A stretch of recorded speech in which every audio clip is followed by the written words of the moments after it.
14वें पारे में एक सूरत है सूरत النحل, उसे बोलते हैं शहद की मक्खी की सूरत।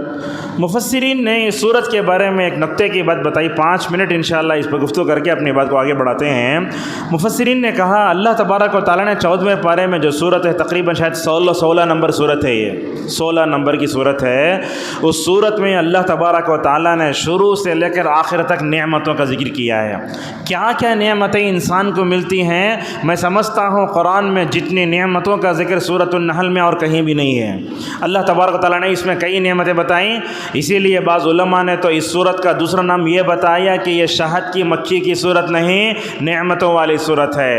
यूट्यूब पे जाके देखिए, अब्दुल रज़ाक़ अल-बदर हफ़िज़हुल्लाह का तकरीबन जो है 20 मिनट का एक दर्स है, उसमें वो बताते हैं देखो लोगों, इस दुनिया में नेमतें तो बहुत हैं मगर सबसे बड़ी नेमत तौहीद है। अगर तौहीद की नेमत का तो हम मस्जिद में नहीं आते थे। अल्लाह ने अक़ीदा तौहीद की नेमत इसीलिए मस्जिद में है, इसीलिए अल्लाह तबारक व तआला सबसे पहले उस सूरत में अक़ीदा तौहीद का जिक्र फरमाता है। और अल्लाह ये भी फरमाता है कि अक़ीदा तौहीद की नेमत जिसको मिल गई वो दुनिया का सबसे खुशनसीब इंसान है। जिसे अक़ीदा तौहीद की नेमत मिल गई वो खुशगवार ज़िंदगी गुजारेगा।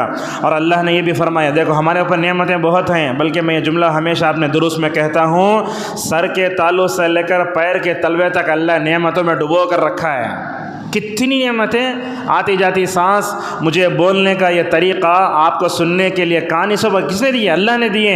अल्लाह इसीलिए कहता है अगर ये नेमतें, अगर ये कान, ये आवाज़, ये जो है आंखें छीन ले तो कौन तुमको देगा, इसलिए फरमाता है। तो अल्लाह की नेमतें गिन नहीं सकते। क्या गिन सकते आप? नहीं गिन सकते। इसलिए अल्लाह ने इस सूरत में कहा व इन तउद्दू निअमतल्लाहि ला तुहसूहा, अल्लाह की नेमतों को तुम गिन नहीं सकते। अच्छा, नेमतों को पाने के बाद शुक्र कैसे करना, ये पॉइंट नोट कीजिए। नेमतों को पाने के बाद नेमतों पर शुक्र करना अगर सीखना चाहते हो तो इब्राहीम अलैहिस्सलाम को देखो। इसी सूरत के आखिर में देखेंगे, इल्मी नुक्ता है, अल्लाह ताला पूरी सूरत النحل में नेमतों को जिक्र करते करते आखिरी में अल्लाह फरमाता है इन्ना इब्राहीम काना उम्मतन क़ानितन लिल्लाहि हनीफन वलम यकु मिनल मुशरिकीन शाकिरन लिअनउमिह। ऐ लोगो, अगर तुम नेमतों पर अल्लाह तबारक व तआला के शुक्र करने का तरीक़ा सीखना चाहते हो, इब्राहीम को देखो, बुढ़ापे में भी माशाअल्लाह इस्माइल और इसहाक़ को पाकर अल्लाह तबारक व तआला का शुक्र अदा करते हुए कहा अल्हम्दुलिल्लाहिल्लज़ी वहब ली अलल किबरि इस्माइल व इसहाक़। उसी सूरत में अल्लाह तबारक व तआला जानवरों को भी एक नेमत अदा कराता है। अब देखिए, हम बस स्टैंड में उतरते, वहाँ से गाड़ी पर आते, भी अल्लाह की नेमत है। इसलिए अब्दुल रज़ाक़ अल-बदर हमेशा बोलते ये गाड़ी, ये टू व्हीलर, ये सब जो है हवाई जहाज़, कितनी नेमतें हैं। पहले ज़माने में क्या होता था, लोग हज को जाते और लोग जाते, कहाँ डुबको मर जाते समंदर में बोल के। लेकिन आजकल देखो माशाअल्लाह, फजर की नमाज घर में और ज़ोहर की नमाज मक्के में, ये वसाइल सफ़र अल्लाह की बहुत बड़ी नेमत है। इसलिए अल्लाह ने कहा वल खैला, घोड़ा अल्लाह की बहुत बड़ी नेमत है, वल बिगाला, खच्चर अल्लाह की बहुत बड़ी नेमत है।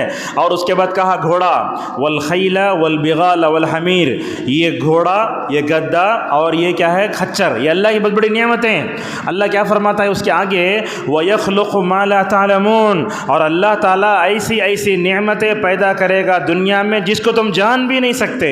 हमारी अक़ल तो छोटी होती है। देखो अल्लाह ने इंसान को इतना अक़ल दिया कि वो चाँद पर भी